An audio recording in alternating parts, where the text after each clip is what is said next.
Hey there to all of our automotive enthusiast friends, people who dig cars and the whole car lifestyle. You've done it again, my friend. You've hit the play button on yet another... Kevin, we have a scintillating episode of V8 Radio in store for you.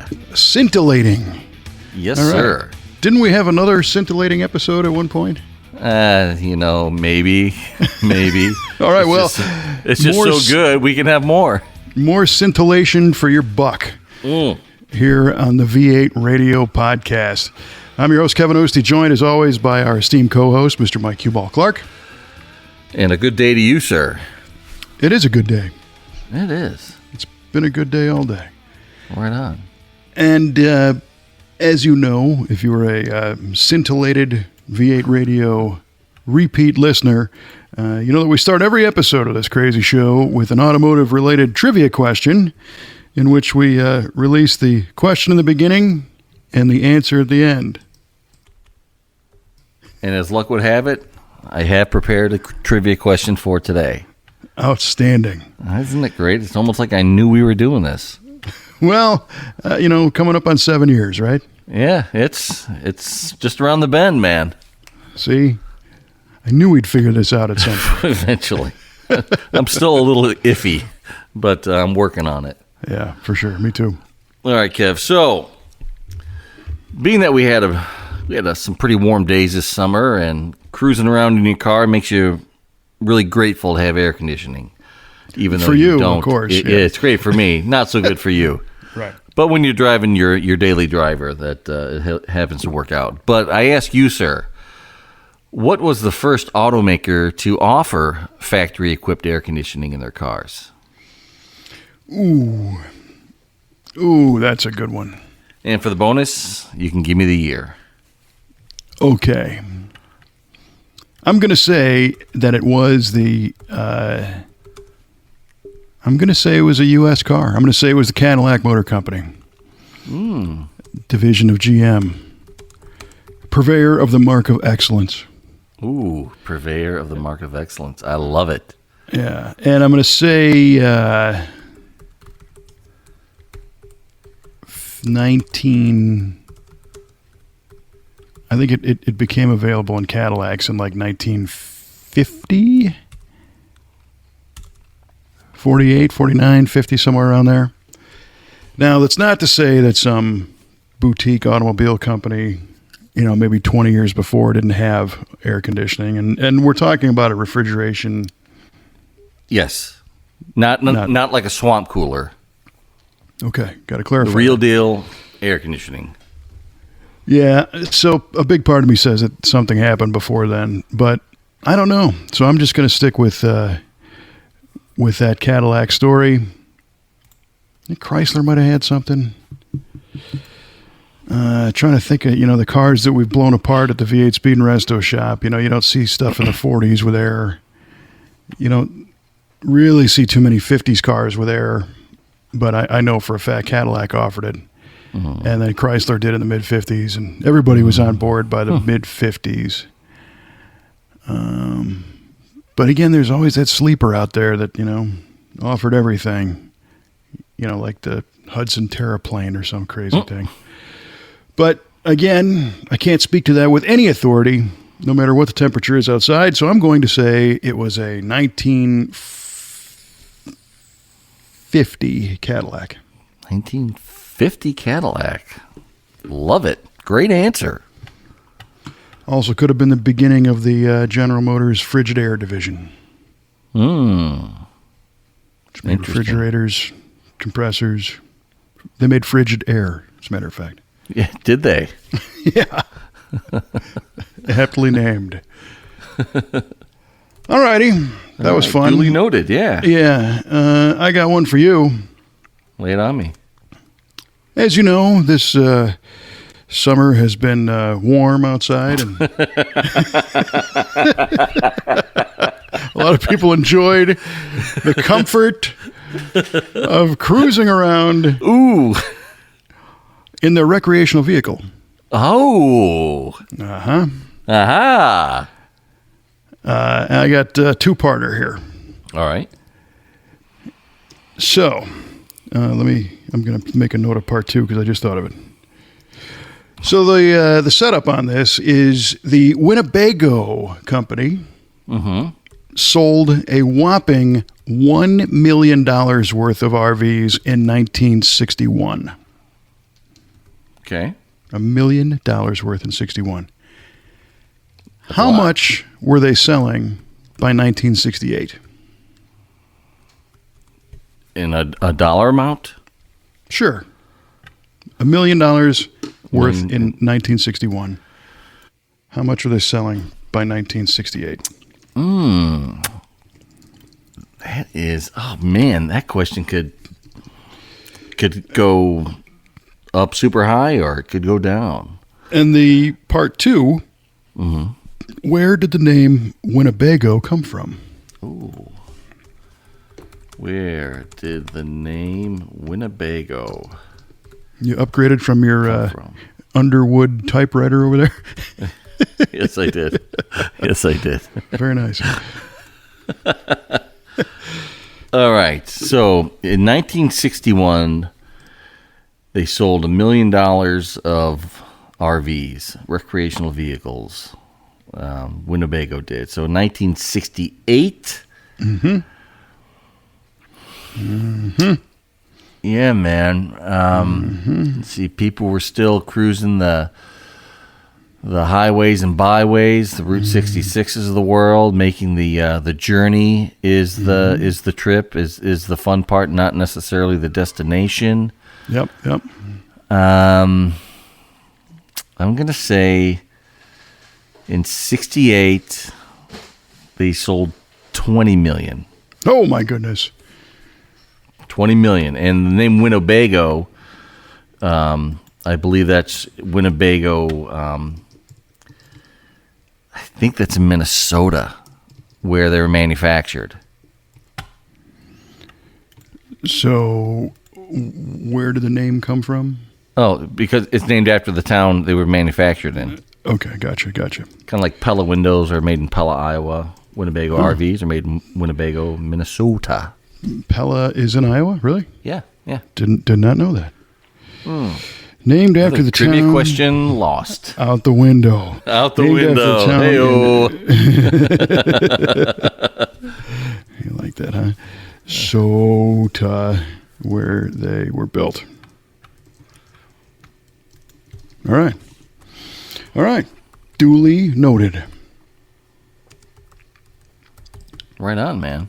Fantastic. So you will be able to find out the answer to these riveting trivia questions at the end of the show, so don't touch that dial. Right on.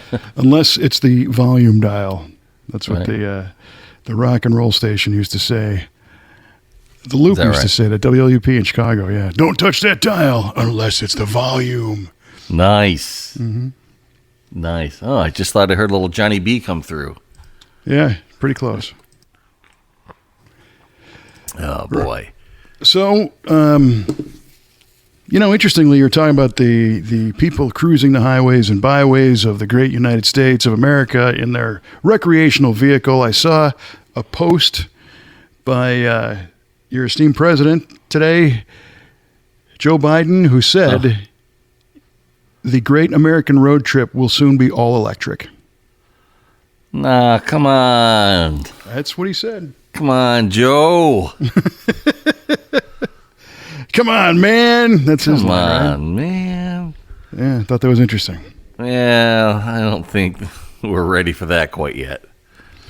Yes, and this is, obviously generated by the White House marketing machine that does the social posts, and sometimes there's a good one. I can't say with any authority that he knew that this was actually posted, but somebody said this is a good idea. So we shall see. I think, interestingly, I think as we speak, like right now, or maybe an hour ago, maybe 1 hour ago, the 7th generation Mustang launched.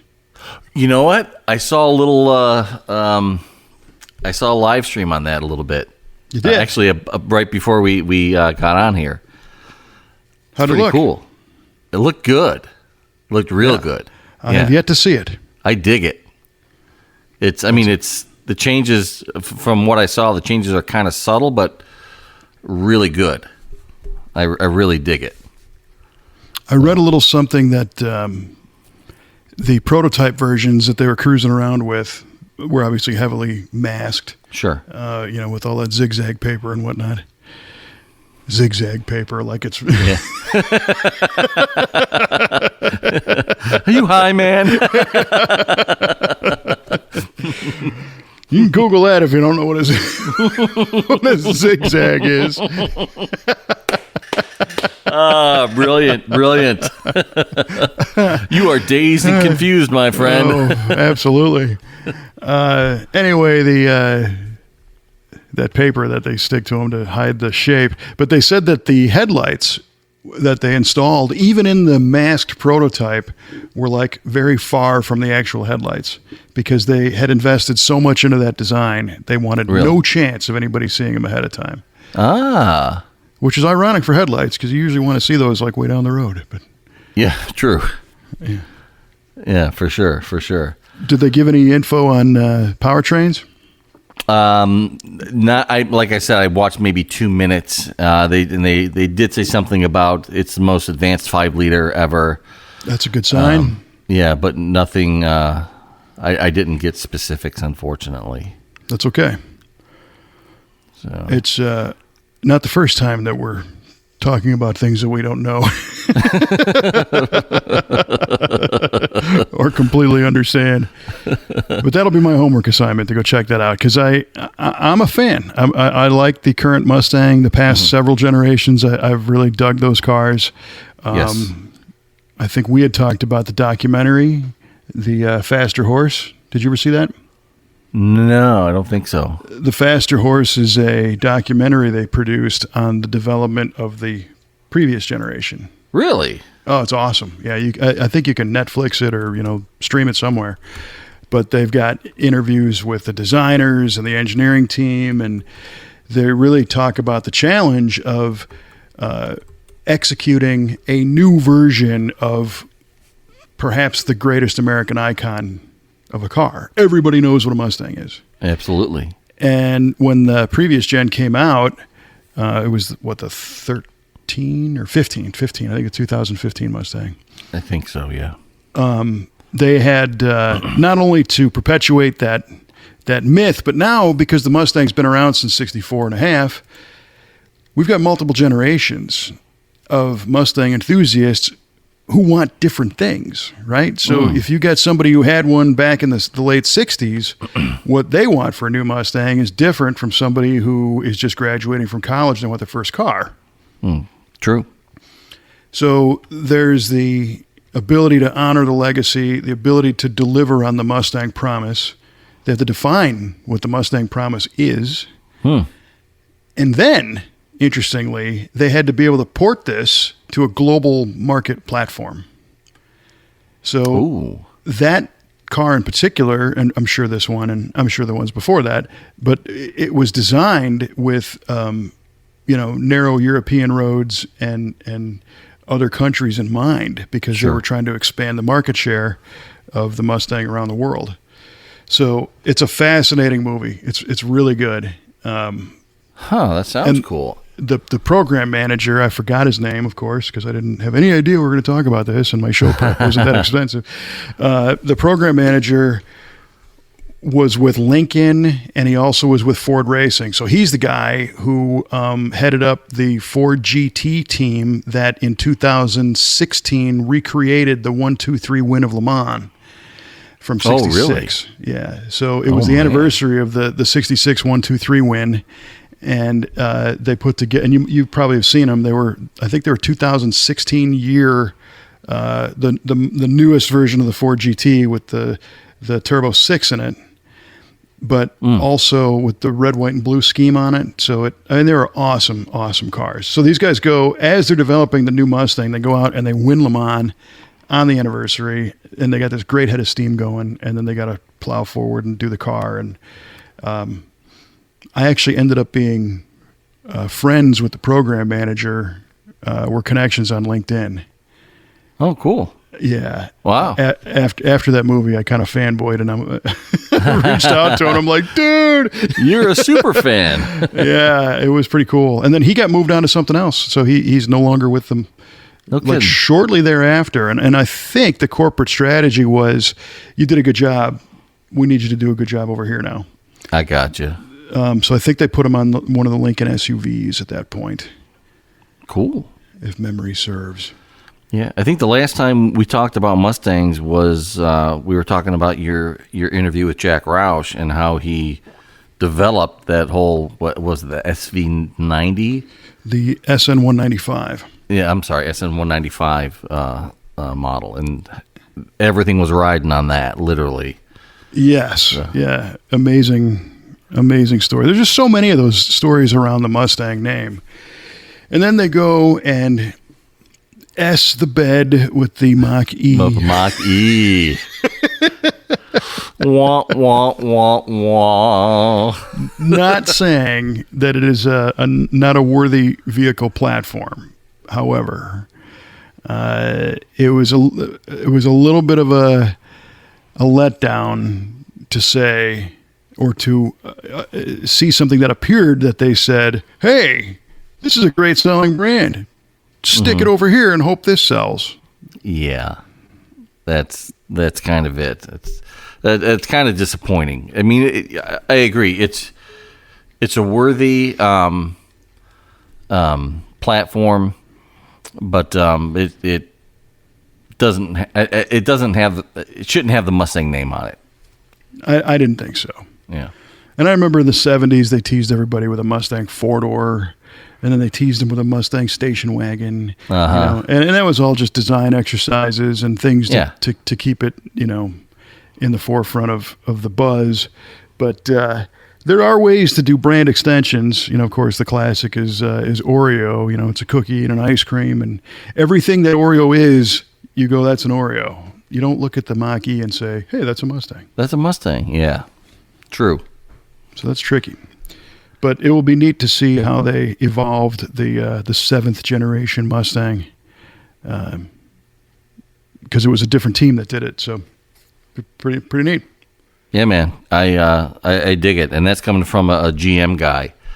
But that Mustang is it's pretty sharp. That like you said, I think you said 2015 when they had that redesign and they made the GT350R. Oh boy, holy cats! Yeah. Well, and the 500s. Get your attention. I don't know what will. Yeah. So one of the gentlemen in our shop, our guy Toby, that does all the detailing and a lot of the paint prep work, just bought a 17 Mustang. Did he? Yeah, like 3 days ago. Nice. Yeah, it's blue. It's beautiful. It's a very cool car. Nice. There's a kid down my street. I think he's 20, 21. He has a Shelby. Oh, nice. Yeah, like 21 Shelby. It's beautiful. I can always tell when he's out hot rodding it around because you can hear it for miles. Oh, for sure. Yeah. It's crazy. A lot of the kids will go to the high school, which is a quarter mile from my house, and they'll do burnouts and donuts in the parking lot, and I can hear him doing that. Mm-hmm. And I'm like, good. Bradley, tires are expensive, buddy. Tires are really expensive. To a 21-year-old kid with a Shelby, yeah, seems like not that much of a concern. Probably not that big a deal. Well, that's cool. Good to hear the kids are still out having fun with cool cars and not contemplating how they're going to go all the way across the country on an electric charge. On an electric RV. Right. Oh, brother. I wonder what the range on those are going to be, like 20 miles, and then you got to charge up for an hour. Okay, Mr. Cynic. We'll see. Yeah, that's right, man. You kids get out of my yard. That's right. Drive that thing your 4 blocks and let it burn out. Oh, brother. So, what else has been happening outside of the unveiling of the new Mustang? Gosh. I've been driving the GTO a little bit. I found a new oil leak at the valve covers. Nice. I lost more oil than I realized on that trip down to see you at the drive-in. I checked the oil the other day, and I was about 2 quarts low. Oh, there you go. Yeah. You didn't hear that? No. But my oil pressure gauge was going crazy. Oh, boy. Yeah. Yeah. So. Well, no harm, no foul, probably. But it's. Yeah. I know, like in my Galaxy, if it's down about a half quart, you'll hear the valves. Oh, really? Valve train ticking. Yeah. No, making no extra noises that I'm not used to already. So. Well, that's good. Yeah. One thing I realized that when you and Paul had left our town to head back up north to where you guys live, we missed an opportunity, and I apologize for it. But next time you guys have your cars down here, we have to do a cruise up what is known as Bluff Road. Okay. And Bluff Road goes. So we're I don't know, as the crow flies, I'm 10 or 12 miles from the Mississippi River. Oh, wow. Yeah, it's not that far. And the topography, if you will, is such that as you get closer to the Mississippi River, there's a valley. So there's this bluff. It's all stone, and then the valley floor is a couple 100 feet down, and then that valley is at river level, and it's pretty wide. It's a couple miles, I don't know, 10 miles across, 8 miles across, and then right in the middle is the Mississippi River, and that is farmland, and it's like some of the richest farmland in the world. Really? Yeah, because it's just all the silt from the Mississippi River. Ah, sure. So it's constantly getting this fresh supply of minerals and all the good stuff. So the farmland is like gold down there. But at the edge of the bottoms, as they call it, where the flat farmland starts to meet the stone bluff, there's a road, and it just winds around, and you got farm fields on one side, and you got these cliffs on the other, and there's eagles flying around, and wow, it's amazing. It's a beautiful, beautiful cruise, and it just happens to be, for me, almost a commuter thoroughfare. I mean, I can buzz down to Bluff Road and then go to where I'm going and not have to go through some of the towns and hit stoplights and all the rest. I can just take Bluff Road. Oh, that's killer. So I wanted to, if I was a little bit smarter and a little bit more conscientious, I would have recommended that you guys take that out of Dodge to head up north. You could have cruised up Bluff Road, and I would have done it with you, but I don't know what happened that day. You were too busy fixing shocks, and we were fixing shocks, changing tires, tearing up tires, all the whole shebang. Yeah, so next time, remind me to do the Bluff Road cruise. Yeah, for sure. All day. That sounds amazing. Yeah, it's neat. It's cool. Yeah, man. What have you been doing? This and that. Just resting on your laurels and just chilling out. Saying, you know what? I'm taking the day off today and tomorrow just for nothing. Right. As my good friend, the dearly departed Wayne Cook, used to say, just watching daytime TV and eating bonbons. That's what I'm doing. Mm-hmm. Sounds amazing. Yeah. Although we do have to welcome a new member to the family. A new vehicular member. Oh, yes! Oh, man! I'm the one who coerced you into buying that heap. So, yes, we have to. I can't believe you really did that. I can't believe you forgot I did that. Oh, man. Oh, that was amazing. I'm thinking, what the heck is he? Oh, yeah, that. By the way, our parts guy, Brian Wibbenmeyer, predicted that reaction out of you, by the way. Did he really? Oh, brilliant. He said, you guys probably already recorded the podcast on that thing, but I can totally hear Mike going, no way! Oh, that's awesome. So so tell us the story here. There's a bit of history here. There's a big story, right? So on this program in the past, you've heard me allude to, as a kid, our family had a 79 Dodge Maxivan. And it was Tell it. a conversion van, if you will. And I think we got to back up just a little bit to set the stage of what the history was like of the van years in this country. Because in the early 70s, 73, I think things really started to kick off. The muscle car era was pretty much done. You know, the oil embargo and insurance prices went through the roof, so you couldn't go, buy very many 73 or 74, really awesome muscle cars. So what a lot of people ended up doing was buying vans. And not that vans were any better on gas, because they weren't.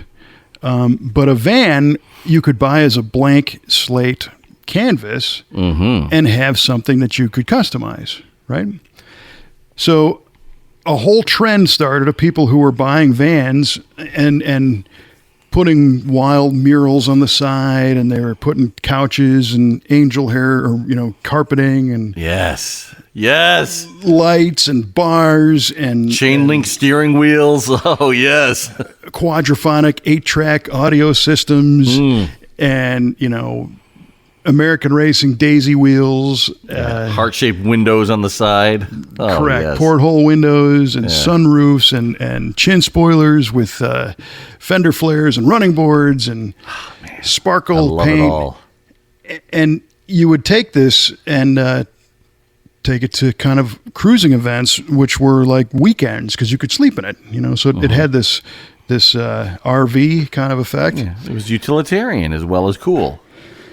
It was practical, right? Yes. And there was all these van events all over the country. And at one point, I think there was 14 different van magazines that sprung up out of this.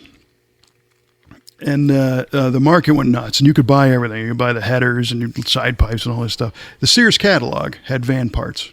Nice. Barefoot gas pedal, the whole thing. For sure, yeah. Well, as is typical, by the late 70s, like the big industries started to pick up on it. And they're like, these people are individually customizing their vans. So I think Dodge and Ford were the first ones to offer like a halfway pre-customized van from the factory. And I think Ford was the cruisin' van and Dodge was the street van. And the street van came in a couple wild colors and it had windows cut out of the sides and everything, but you could still modify it. And the Ford one, you'll remember this paint scheme. It was like a two-tone, bottom half silver, top half black with like a yellow, pink, and like plum stripe in the middle with a single porthole window and slotted mags and like a blue interior. And they made a Ford Pinto wagon that matched. So you could get the mini version. Because why not? Yeah, right. It is the 70s, So these things started to become kind of readily available. And the original vanners was a term, vanners. And a lot of these people were known as, hippies and derelicts and drug addicts. And, a lot of people were really cool. But they started to get this kind of image. And I later learned all about this because I had an English or a communications professor in college that wrote a book called Vans and Vanning. Really? By then Arnold Wolf, who became Dr. Arnold Wolf when he was my instructor. And I remember sitting in class going, "You wrote that?" And he said, "You know what that is?" I said, "I read that." You're the one. It was in my local public library. Nice. So eventually the market caught up with it, and the automakers started to connect with like RV companies like Starcraft and I think Winnebago and create these conversion vans. So the difference, in my opinion, between a custom van and a custom is like somebody built it. A conversion van is like something you bought already done. Already set, yeah. And in the late 70s, early 80s, all the way through the late 80s, the conversion van business was pretty strong. The downside was a conversion van was usually pretty sterile. It didn't have the crazy paint. It might have had stripes on it or something. Right. The interiors were far more sedate, and it didn't have, smoke billowing out the back and all the rest of it. And in fact, our local Cadillac dealership sold conversion vans. Is that right? It was a GMC conversion van, so it was a higher level than the Chevrolet. But Sure. I'm trying to remember what the company was that did the conversion on it. Was it Custom Craft? No, but I remember those. Yeah. And there was Regency, and there was Custom Craft, and there was Renegade and Elite, and all these different, companies. But my dad wanted one of these things in the early mid 80s, 84, and he couldn't afford or didn't want to spend the money on a new one because they were steep. Right, they didn't give them away. Yeah, 18, 20 grand in the early mid 80s. But at the same time, he didn't want to buy some derelict, custom built, hand built hippie van. He's going to find some joints in it. Well, because he was a police officer, right? Yeah, exactly. So, you can't associate too much with that crowd. So in the summer of 84, he split the difference, and he found this 79 Dodge Maxivan conversion. But it was done by an outfit called Concept Engineering out of Goshen, Indiana. And Concept Engineering was doing RVs, and then they branched out into the conversion van side. But they weren't as sedate as the other dealer lot conversions. Right. So this one had like a burst pattern of faded paint on the side, color fade, had murals on both sides, but it wasn't like a Star Wars mural from top to bottom. It was mountains and a lake, but not, over the top. But it was a maxi, which meant it was a 127-inch wheelbase, I believe, and the whole thing is like 225 inches long. So it's 3 feet longer than your typical van, which is more room for activities. Stuff. Yeah. Activities. Yes, indeed. So he bought this thing, and I didn't even know it was coming. And he brings it home, and I was like, oh my God, this is insane. Because not only do we have this van, which I thought was pretty cool because our family had done a lot of camping and stuff. So there was a little hint of that aspect. But we had a custom parked out in the street. Yeah. Nobody had anything like that. Nope. Anywhere in the neighborhood or anywhere in the city. So this is, a unique vehicle. And when you go inside, it had, 1979 kind of vintage stuff. So like deep sculpted plush shag carpet on the floor. Such goodness. And captain's chairs in the front and in the middle, and then a couch that pulled out to a queen-size bed, and it had like a wooden bar with a sink and a cooler type thing underneath, and indirect lighting, orange lights, and dual AC, which was kind of interesting. It had an air conditioning unit under the couch in the back, and this plenum that went up the middle of the whole van with vents on both sides. Nice. Had an overhead console with a CB and American Racing jet turbine wheels, and it was like it was the full tilt, as far as a custom van, and it was a few years old, so he didn't pay a whole lot for it, didn't pay a new price for it, right? But to me and to our friend Paul and to some of my other buddies, this became an extension. This became like my apartment. Yeah, it's like a fort, for Pete's sake. Well, I mean, beyond a fort, because I think I was like 12 or 13 years old. And in my house, my older sister played piano, and she was very good, which meant she practiced all the time. And she couldn't be bothered, so I couldn't make noise and stuff. I couldn't have my friends over and cause havoc in the house because my sister's practicing piano. So we just went out in the van. Man, that's awesome. It was. And the van was upholstered and furnished just as nice as our house was. I mean, it was like literally like being in an apartment. It was great. We had a rumpus room parked out in front.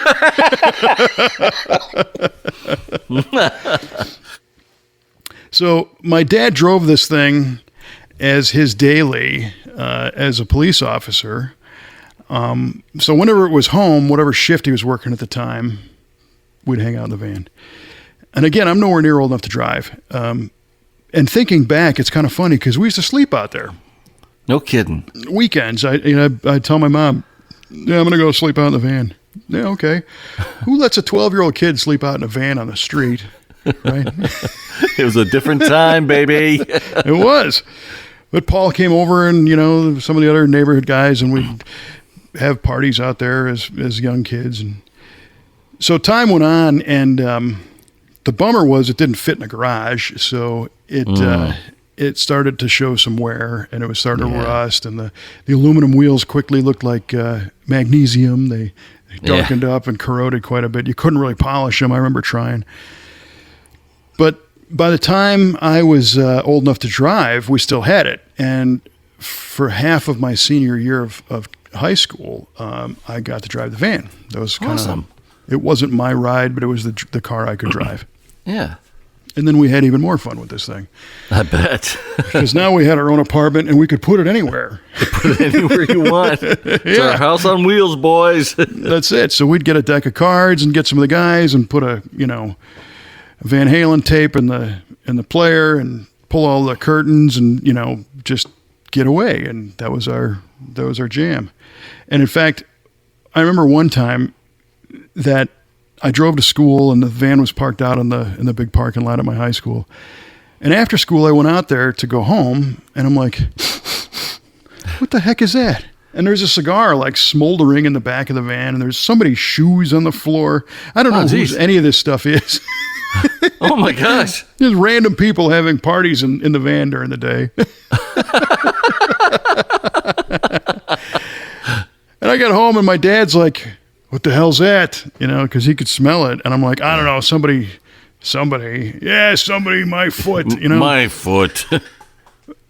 It turns out that in 2013, we're at my dad's funeral, and one of his cop buddies admits to me that it was a couple of cops that had the party in the van in the high school Really? parking lot. Yeah, and they laughed their ass off when I got blamed for it. Oh, yes. Oh, so good. Oh, yeah, classic. That's amazing. So the flip side of this is that, everybody recognized it. Everybody knew it. Hey, there goes Oeste. Or it could have been, there goes Commander Oeste. You don't know. Yeah. That's true. Owned by a cop, right? So yeah, it's nothing that you could sneak anywhere. It was way too big to hide, That's true. You're definitely not inconspicuous in that. Correct, which probably kept me from going down the road of the hippie direction of the custom hand-built vans because I still had to be on my best behavior because everybody knew who owned it and who I was and all that stuff. So by 1990, van's looking pretty rough, but I didn't care. And I'm starting to try to figure out how to fix this thing. And my buddy John, his dad was the general manager at the local Lincoln Mercury dealer. And John and I grew up together, good friends, and we all knew his dad very well. And his dad's name was Don. And my dad said, hey, this afternoon, take the van over and go see Don. And I went, okay, yeah, what's up? Yeah, you're driving it over there, and you're not driving it home. Oh, man. What? Dad? Why? I'll be good. So he traded it for a 1985 Mercury Lynx for my sister. Ah, man. That's a Ford Tempo. It was an Escort. Oh, man, even worse. Yes, and it was like tan, automatic, Son of a bitch. So somewhere in this garage, I have a video cassette because that day I was talking to my buddy Mark. I've mentioned him before. He had that 87 Monte Carlo SS with the T-tops and the killer stereo. Yeah.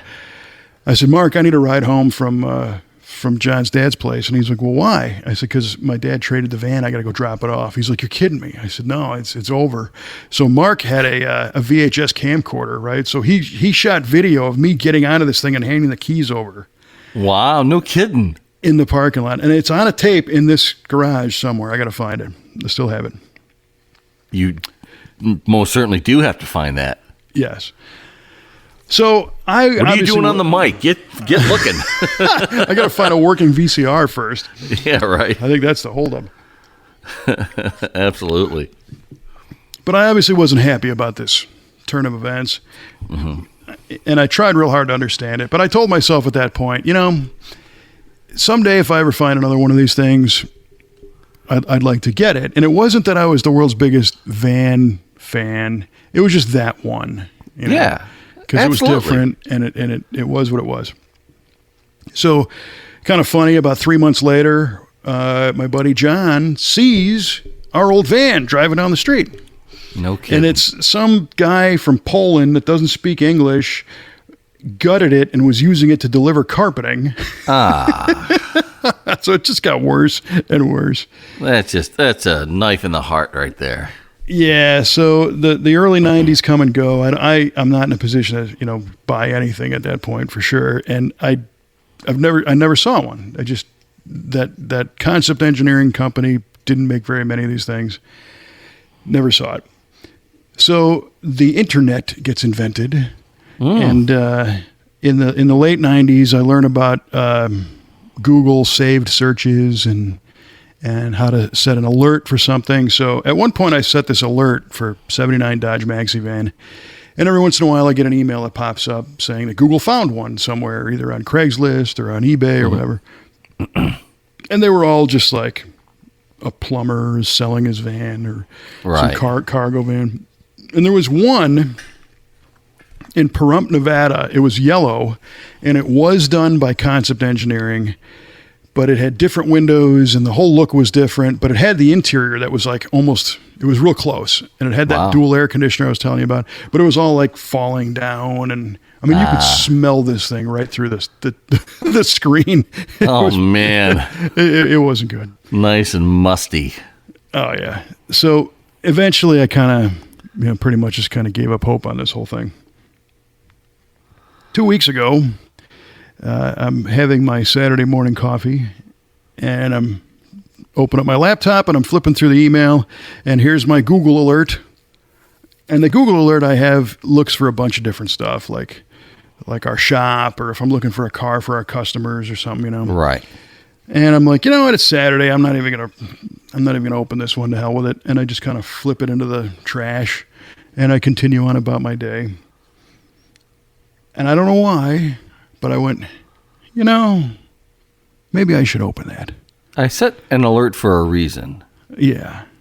So I open my email, I go in the trash, I drag this thing out, hit the button, email opens up, and I thought I saw Elvis, because there it is, right? Yeah, right. A 79 Dodge Maxivan with a nearly identical paint scheme done by Concept Engineering. Interior is like almost exact.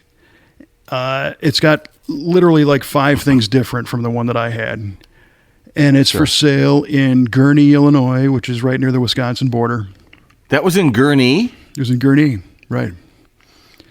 Dude, I would have went and looked at that for you.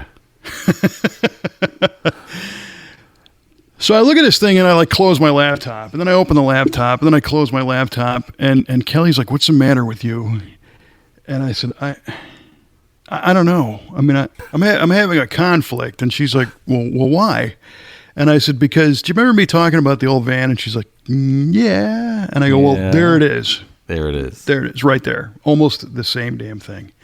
And she's like, oh, kind of hoping I'd be like, yeah, anyway, isn't it neat? So where are we going today? Anyway, nice day. What do you want to do? Yeah, but that didn't happen. So all of a sudden I got this van on the brain, and I honestly didn't believe that I saw it. I went back like 3 hours later and opened the email up again, and I'm like, no, there it is. It really happened. And it was listed for sale like 3 hours ago. It was just a fresh Craigslist listing, and it was also on eBay, and he had it listed all over the place. Sure. So I'm like, and he didn't want huge money for it.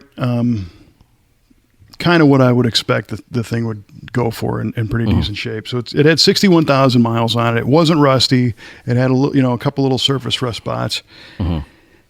So I emailed the guy and I said, I might be interested in this. What's the deal? So he calls me back and he's like, yeah, you want this thing? And I'm like, well, I don't know if I want this thing or not. Tell me about it. And he's like, well, I don't know anything about it.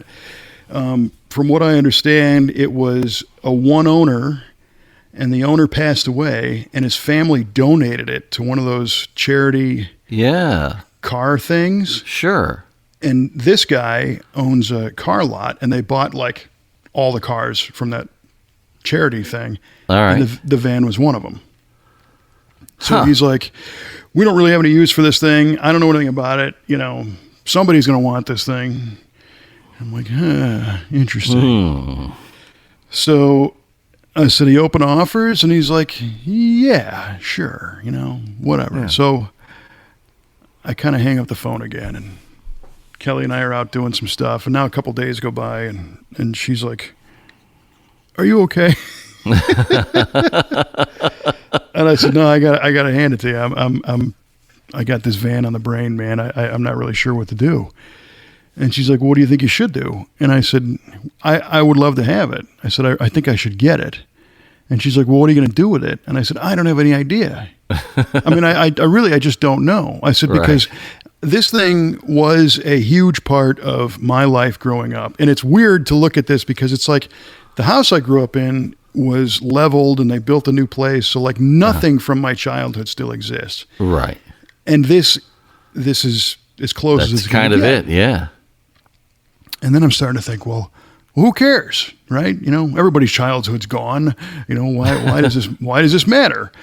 And then I thought, well, the other part of this equation is that for 32 years now, it's been on the brain. And I need to follow this through somehow.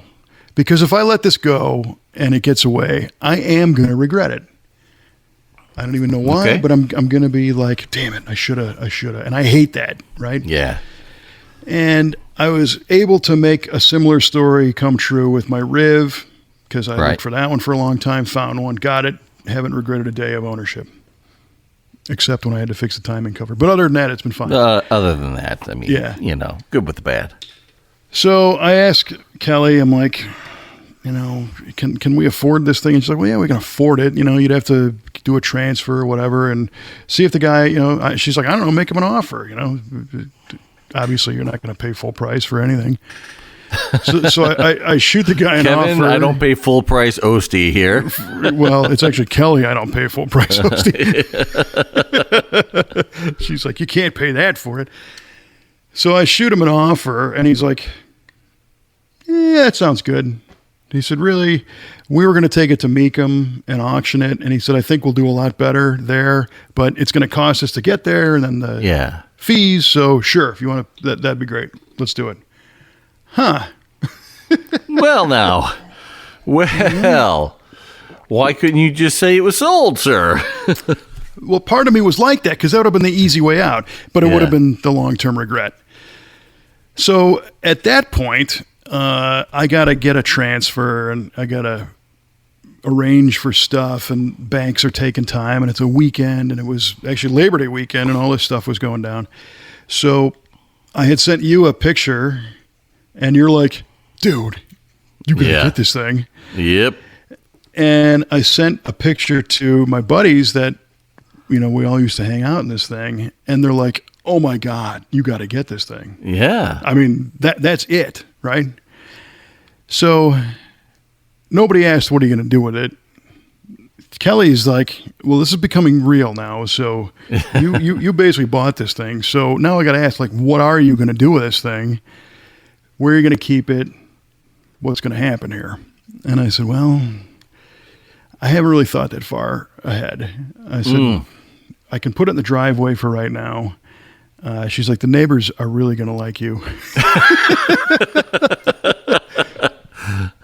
Because it's got kind of this, not loud obnoxious, but it's got a paint scheme on it. It's the 70s, man. Yes.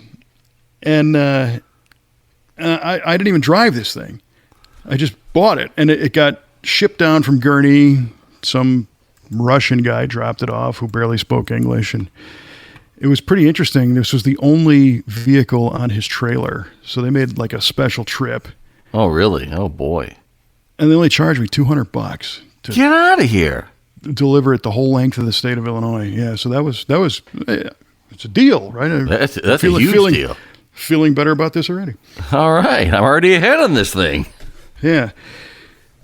So I go to drive it. I need to drive it up the driveway and park it behind the garage, and it's having a hard time. It starts. Oh, really? It runs smooth, but it won't idle down.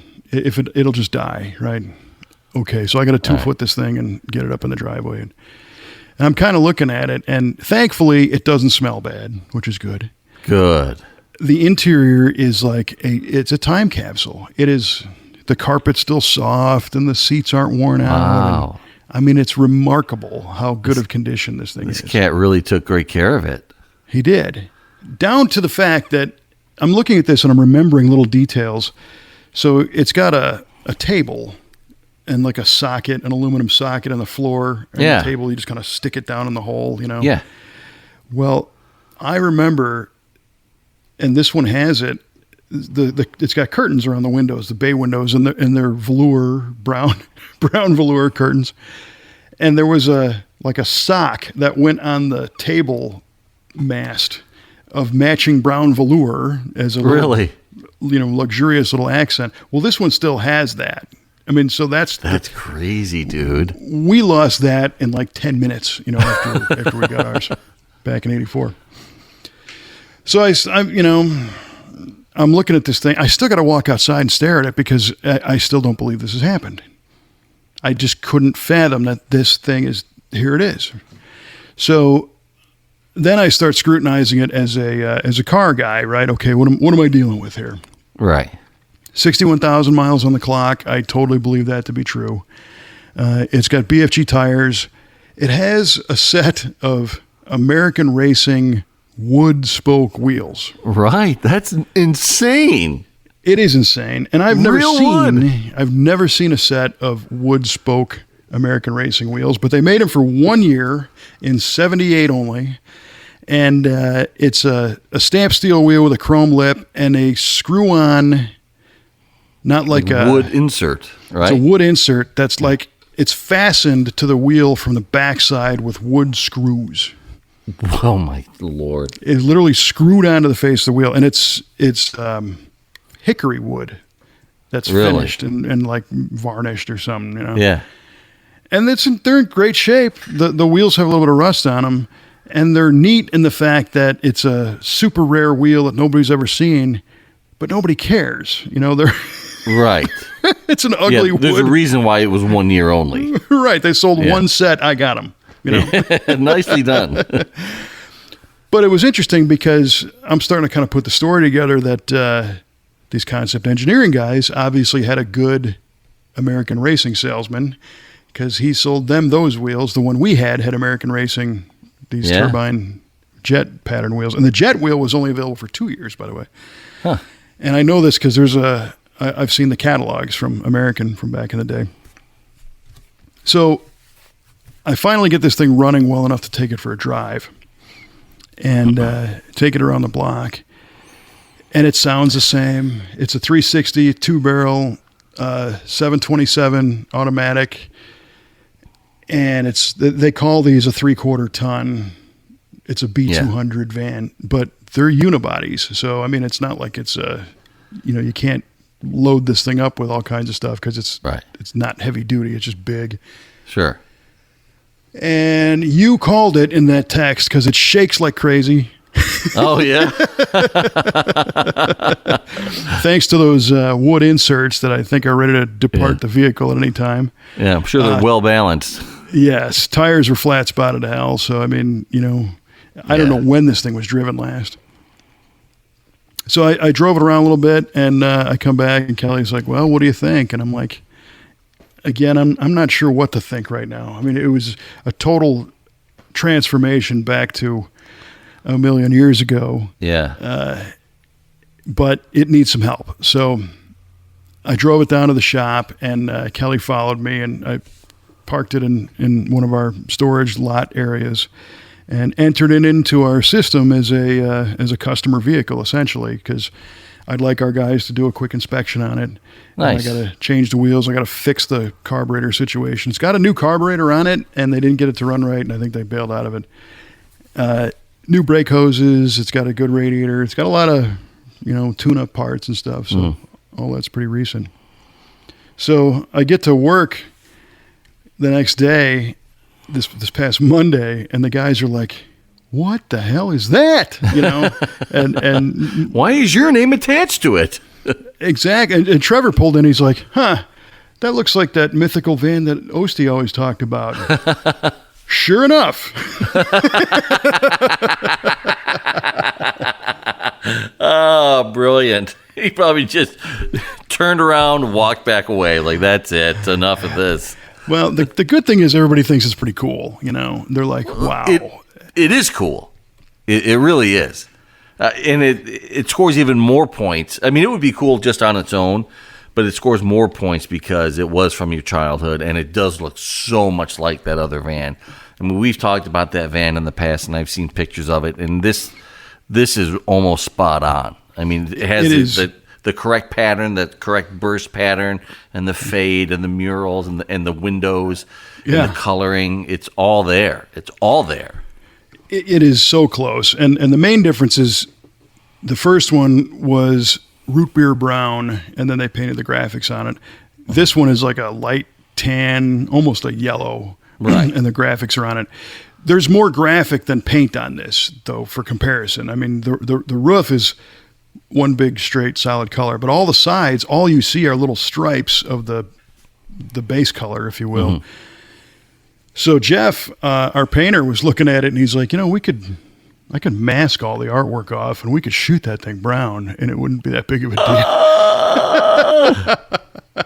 Yes, do it. Oh man, Jeff, if you are listening, you have full authority to go ahead and do that. Don't listen to him. You listen to me. It's not him you got to listen to. That's the thing, or me. Yeah, right.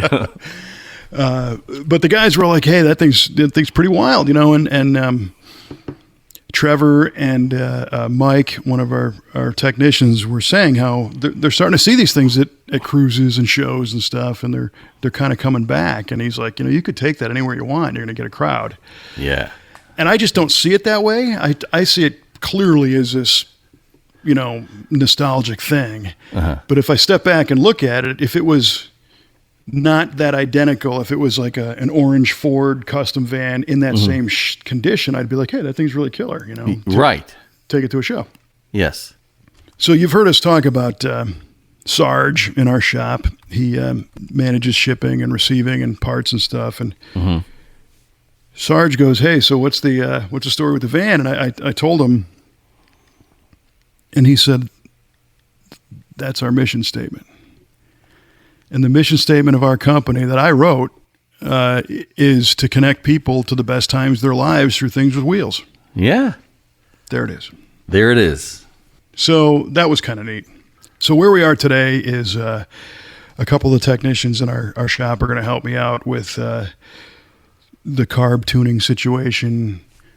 Mike Bess worked on a lot of those in the 80s and 90s. And oh, yeah. He's like, oh, yeah, I know the vacuum, EGR vacuum modifier and all that stuff because it's all smog, junk. So we'll get it all dialed in. And then I'm going to do a road trip, and I'm going to take it up north, and going to take it to the Chicagoland area where all of my buddies are that we all hung out in that, and we're going to go out and have a time. Oh, man, it's going to be so great. I don't know what the hell we're going to do.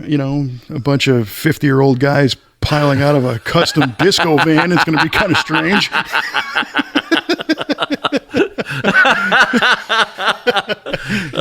It's going to be epic.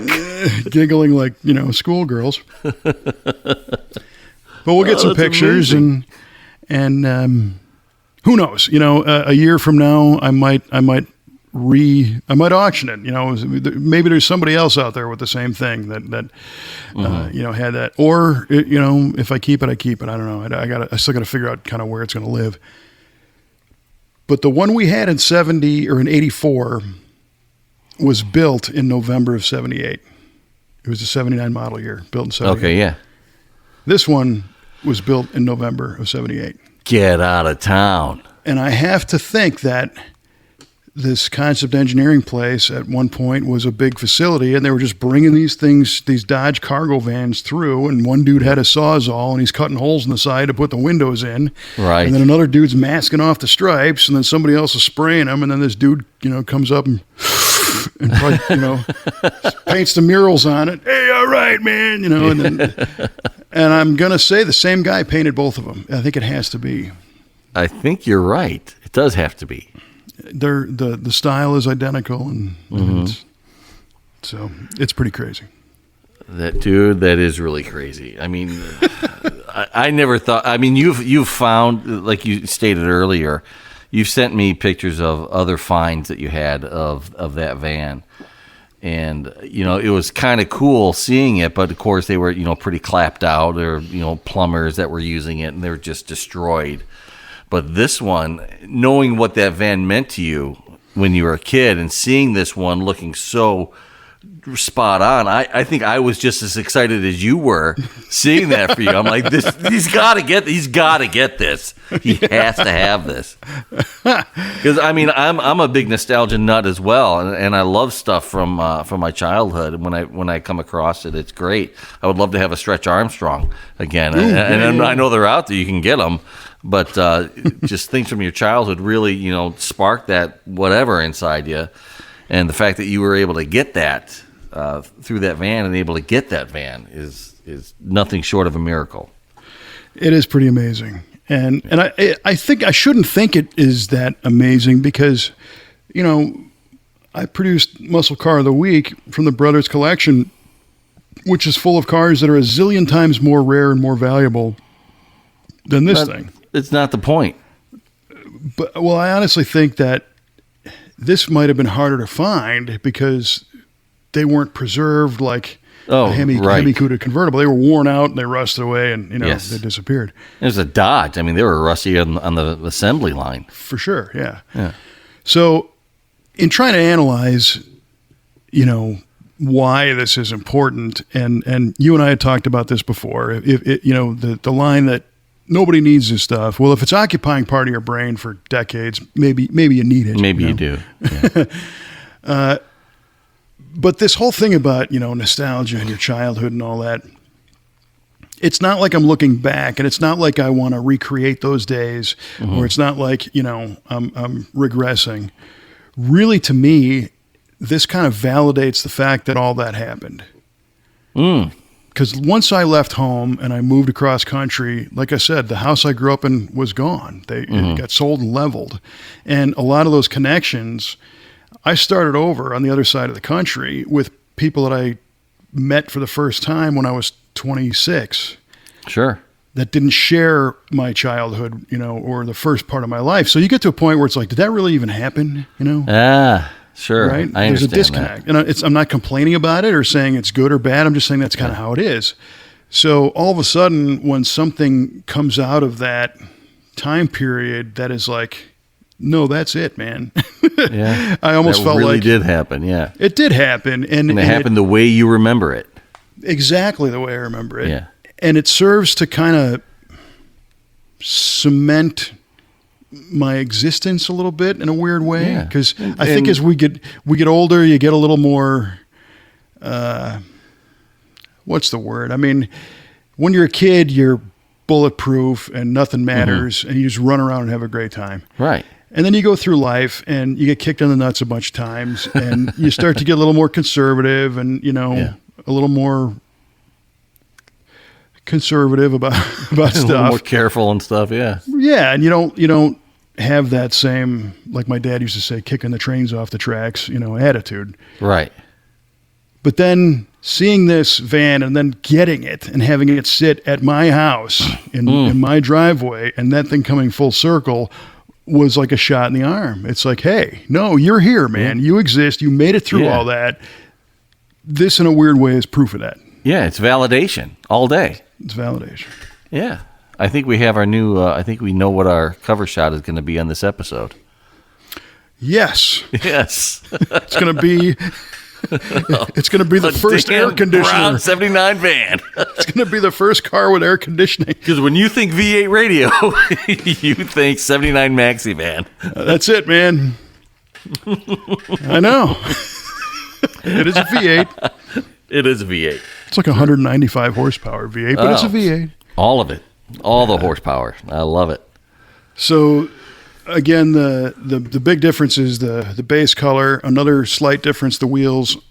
There's no overhead console above the driver where the CB used to be, because in dash it has an AM, FM, 8-track CB unit. Shut your mouth. I didn't know those existed. Oh, yeah. And I don't know what brand it is, because I got to take it out of the hole to look at it. It's either like an AudioVox or a Craig or a Sparkomatic. Craco or something, or Citizens or something like that, yeah. But I got to fix that, you know. Yes. There's a little green digital clock, like an LED clock. It looks like an old, alarm clock that you'd have next to your bed. Sure. Yeah, oh yeah. And it worked in our old one. I'm going to have to make this one work in this one.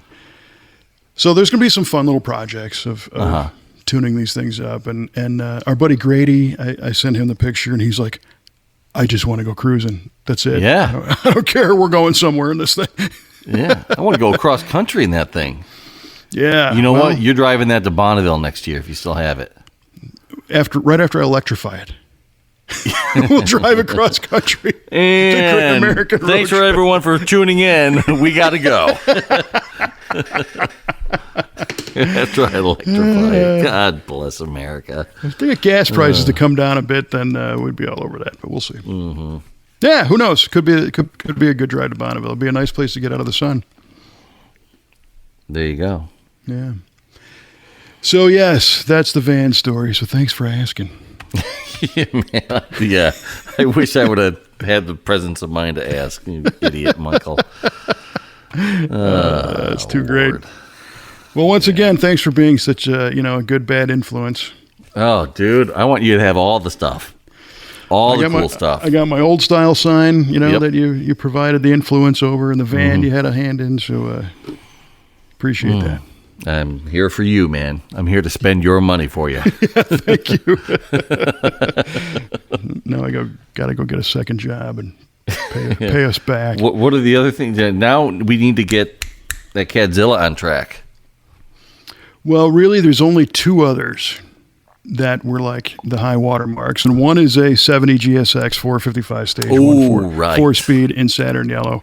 So it was funny. I was talking to somebody, and they're like, so you're getting all the cars you've ever wanted, right? You got your Riv, you got the Galaxy, now you got the van, kind of van back. Mm-hmm.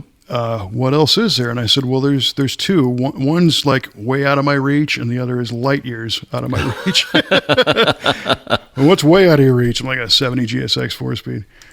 What's light years? Cadzilla. Ooh, yeah, right. Agreed. Yeah. And there's still time to get adopted by Reverend Billy Gibbons. Reverend. I know he's listening. All right, Reverend. Have your guy call my guy, and let's get this thing rolling. Well, you and I have talked about the documentary project and on Cadzilla, and it's not a non-issue at this point. It's still there, and our marketing assistant Lisa is now like fully on board to help. Really? Put this together, yeah. So she's Lisa's sharp. She'll find a way to make it happen. I hope so. Yeah. I haven't yet, but but I hope so. Well, you got a lot of things you got a lot of irons in the fire. She can handle this and go after it. That's it. With the tenacity that you're not able to have because you're busy with other things. You're spread a little too thin. That's me, too thin. Too thin. Same, King. Same.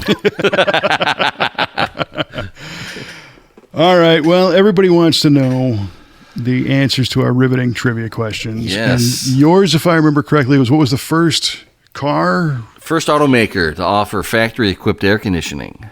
And you said, I'm going to say it was Cadillac Motor Division, purveyor of the Mark of Excellence.